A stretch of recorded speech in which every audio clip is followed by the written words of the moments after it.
भारत ये सिर्फ एक देश का नाम नहीं है, ये एक एहसास है, आस्था, ऊर्जा और गहरे रहस्यों से भरी एक जमीन।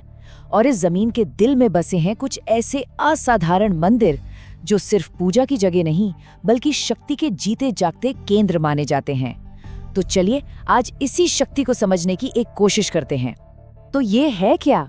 सिर्फ पत्थर की इमारतें?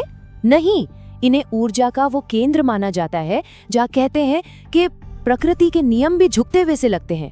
मतलब ये सिर्फ मंदिर नहीं, ये वो जगह है जहाँ चमत्कार हकीकत बन जाते हैं।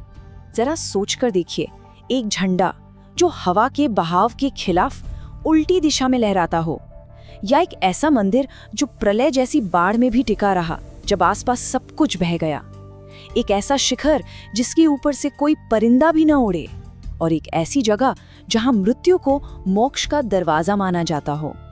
ये बस कहानियां नहीं हैं, ये वो पहेलियां हैं जो हमें इन जगहों की ताकत के बारे में सोचने पर मजबूर कर देती हैं। तो आखिर ये शक्ति आती कहाँ से है? इसका पहला पहलू है दैवीय शक्ति और चमत्कार। मतलब ये वो जगह हैं जहां विश्वास को अपनी आंखों से देखा जा सकता है, जहां तर्क पीछे छूट जाता है। और इसके दो बेहतरीन उदाहरण हमारे सामने हैं। एक तरफ देखिए केदारनाथ मंदिर, 2013 की वो भयानक बाढ़, सब कुछ तबाह हो गया था, लेकिन मंदिर वैसे का वैसा खड़ा रहा। और दूसरी तरफ है जगन्नाथपुरी, यहाँ का ध्वज हमेशा हवा से उल्टी दिशा में लहराता है और आज तक किसी ने भी मंदिर के शिखर के ऊपर से किसी पक्षी को उड़ते नहीं देखा। तो एक तरफ है दैवीय सुरक्षा और दूसरी तरफ प्रकृति को चुनौती देती हुई शक्ति। लेकिन ये शक्ति सिर्फ चमत्कारों तक ही सीमित नहीं है। इसका एक और बड़ा मजबूत पहलू है इंसान की भक्ति। वो कमाल का हुनर, वो अटूट लगन और वो कला जो इन पवित्र स्थानों को बनाने में लगी है। जैसे कि कोणार्क का सूर्य मंदिर, इसे एक बहुत बड़े रथ की शक्ल में बनाया गया है और इसकी बनावट आज के इंजीनियर्स को भी हैरान कर देती है। या फिर मीनाक्षी मंदिर को देखिए, हजारों रंग बिरंगी इतनी बारीक नक्काशी वाली मूर्तियां कमाल है। और रामेश्वरम मंदिर, जानते हैं इसमें भारत का सबसे लंबा गलियारा है। यह सब दिखाता है कि इंसान की श्रद्धा जब हुनर से मिलती है तो वो भी किसी चमत्कार से कम नहीं होती। अब शक्ति का एक और रूप देखते हैं, ऐतिहासिक शक्ति। ये वो ताकत है जो कुछ मंदिरों को समय के थपेड़ों से लड़ने और हर बार और मजबूत होकर खड़े होने से मिली है। और इसकी सबसे बड़ी मिसाल है सोमनाथ मंदिर की कहानी। ये 12 ज्योतिर्लिंगों में पहला माना जाता है।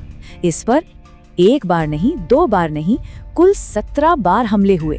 इसे तोड़ा गया, लेकिन हर बार, हर तबाही के बाद इसे और भी मजबूती के साथ फिर से खड़ा किया गया। आज ये सिर्फ एक मंदिर नहीं बल्कि भारत की उस हिम्मत का प्रतीक है जो कभी हार नहीं मानती। और यही न टूटने वाली आस्था हमें अयोध्या के राम मंदिर में भी देखने को मिलती है।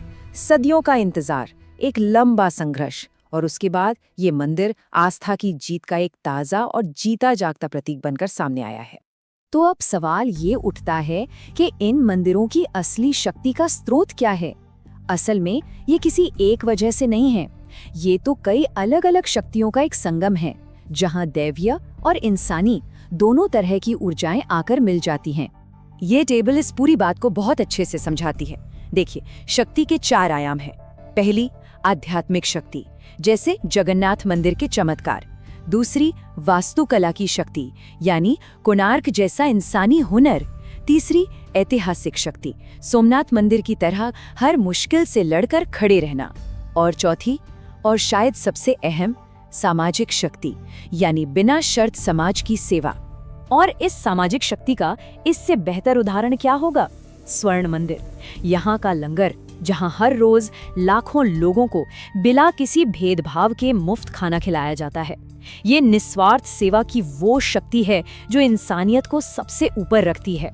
तो कुल मिलाकर चमत्कारों से लेकर शानदार बनावट तक और मुश्किलों में टिके रहने से लेकर निस्वार्थ सेवा तक, ये मंदिर असल में दैवीय और इंसानी ऊर्जा के मिलने की जगह हैं।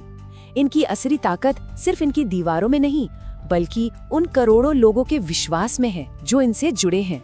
तो आखिर में एक सवाल मन में आता है, आज के साइंस और टेक्नोलॉजी के युग में ऊर्जा के ये प्राचीन केंद्र हमारी दुनिया के लिए क्या मायने रखते हैं?